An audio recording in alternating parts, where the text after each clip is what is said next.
CM Punk, CM Punk, CM Punk. You'll be hearing a lot of that in this video, folks. What is going on, everybody? Welcome back to the latest episode of the Tim King Show. This is a very special episode of the Tim King Show. Quick AEW Collision review into an AEW Collision vlog. And I want to thank my guy Devin personally for putting this together for me. Thank you so very much, my dude. AEW Collision fucking rocked. And I mean, it fucking rocked. The United Center was fucking rocking. I'll tell you, because I was there. I was so lucky enough to be on the floor 4 rows out from the ring, hard cam side. It was incredible. So everything they were doing was facing me. CM Punk facing me. Andrade's return facing me. Miro's return facing me. Sky Blue facing me. Paul Walter Hauser, that actor right there in front of us. Sky Blue's mom was right there in front of us. Like, this show was absolutely incredible. The experience alone was incredible. But the 2 hours of production that they put on was great from start to finish. From 6:57, when we started screaming his name, you know his name. When we started screaming that name all the way to 9 o'clock, right, or 8:59, right when that bell rang. This show was awesome. Awesome. Like I said, 6:57, CM Punk, we're rocking out hard. I had a great time again. I went with my wife, Melissa, a couple of my buddies. I want to thank my buddy again so very much for getting us down there. 4th row. It's the best tickets I've ever had in my life to anything, and likely the best tickets I'll ever have again at the United Center. On top of it, this place was banging, dude. But let's get into it. CM Punk comes out, the music hits, the place goes crazy. The place was going crazy at 6:57. The name was being chanted all the way till he came out. He comes out to the ring. He's got a pair of shoes around his neck. He's got a red bag, which is presumably has his AEW championship in it that he says he never lost. He says that what was in that bag he earned, not just because he was in a dog collar match that he never lost. I think what we're going to end up, he had the shoes on his neck because he said a lot of people want to see him retire and hang it up, but until someone can fill his fucking shoes, that he ain't doing that. And we all went crazy for that. I think we're going to get CM Punk versus MJF, maybe for some sort of unification. Not that CM Punk's the champion, but some sort of championship match, I should say, at All Out, which I would assume will be in Chicago.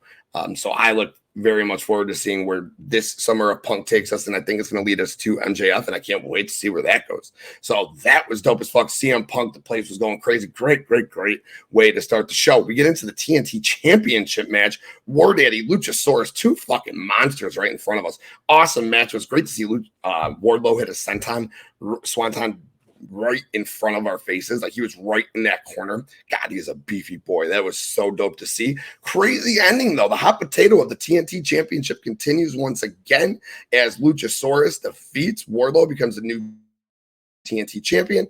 But is it really his belt, or is it Christian's belt? Because after the match, Christian got on Luchasaurus' shoulders. He held the belts up right in our corner. My wife's flipping him off. It was a great time. Typical AEW event, but it was wild. The hot potato continues. Now Luchasaurus is a singles champion before Jungle Boy Jack Perry. Jax has this story on where he needs to win a singles belt, and now Luchasaurus has done it before him. Maybe we get that rematch down the road. Maybe that's the first singles belt Jack wins. We can talk about that another day for sure. We get the return of the beast himself, Miro. Oh, my God. He wrestled Tony Nese. Tony Nese called us a bunch of fat, bearded, etc. I mean, he's probably not wrong and for the most part. And I'm okay with that. But Miro came out, squashed Tony Nese. Just fucking, and you'll see in the vlog, man, he just beat his ass down. Miro looked better than ever, and the crowd was hot for Miro. Speaking of hot, we were hot for Andrade, and Andrade came back. He looked great as well. Both Miro and Andrade coming back from the island of irrelevancy was great. Andrade took on Buddy Matthews in a fantastic back and forth match. The match was so good that both of them had different injuries at the same time.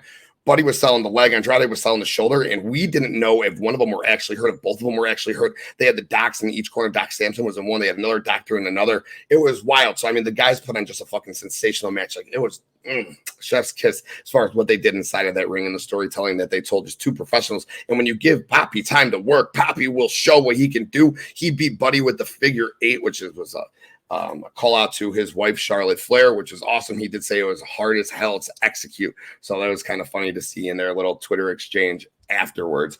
We had an awesome tag team match between Tony Storm, Ruby Soho, Willow Nightingale and hometown girl Sky Blue. On this past episode of Dynamite, Sky Blue lost to Toni Storm in what was a very good match for the AEW Women's Championship. She got her win back, though, on Saturday night when Sky and Willow defeated the Outcast. It was a hell of a lot of fun. Sky's mom was in the crowd. Spray paint got involved. This time, the faces got the spray paint. Sky gets the pin on Ruby. So I don't know, maybe she gets another match with Toni, or maybe it was just a nice feel-good moment in front of the Chicago crowd. But it was dope. It was a feel-good moment for sure. And like I said, Sky Blue's mom was right in front of us. So with hard cam, everything right there. So Sky, all the celebration went down right in front of us, which was really, really cool. And then we had before the main event, we did have the Acclaimed and Daddy Ass come out, which was cool. They cut a little promo, but the best part was we got a quadruple scissor with the Acclaimed, Daddy Ass, and Tony Schiavone, which was super dope as well. Then the main event was awesome.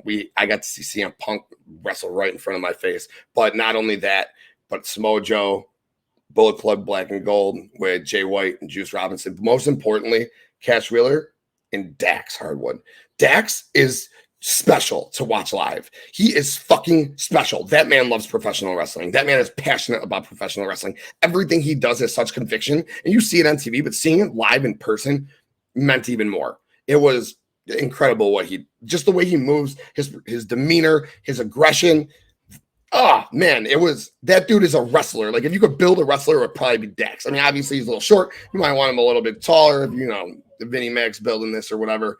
But Dax, man, Dax the Axe, my God, that man loves professional wrestling. What a pleasure it was. And that match was a lot of fun. We got some triple team moves from CMFTR, which was cool. Samoa Joe just right in front of us, just dripping sweat off that back, like right there. Like, we could just feel that back sweat. Like, it was so fucking funny. But CMPunk and Samoa Joe, the exchanges they had, the chops from Joe to Punk, just showing Punk's like, I'm back. Hit me, baby. I don't give a fuck. 20 years in the making, live in living color in Chicago. Punk and FTR get the win, and that's all she wrote, folks. We did get a couple of vignettes. RickyStarks is back. Powerhouse Hobbs and Ricky are going to be in the Owen Hart Cup tournament, so that'll be cool. That might be a finals matchup that we could look forward to seeing. And Scorpio Sky is back as well. I'm very, very happy about that. But that's it. CMPunk had a fucking blast there, Collision. Be sure to check us out right here on the Bloodline, right here. Please like this video, subscribe to the channel. You can always listen to us on Spreaker, Spotify, Apple Music, and more. And don't forget about the website. Check out the website, bloodlinenetwork.com. And enjoy this vlog, folks. Your boy, TK. Boom!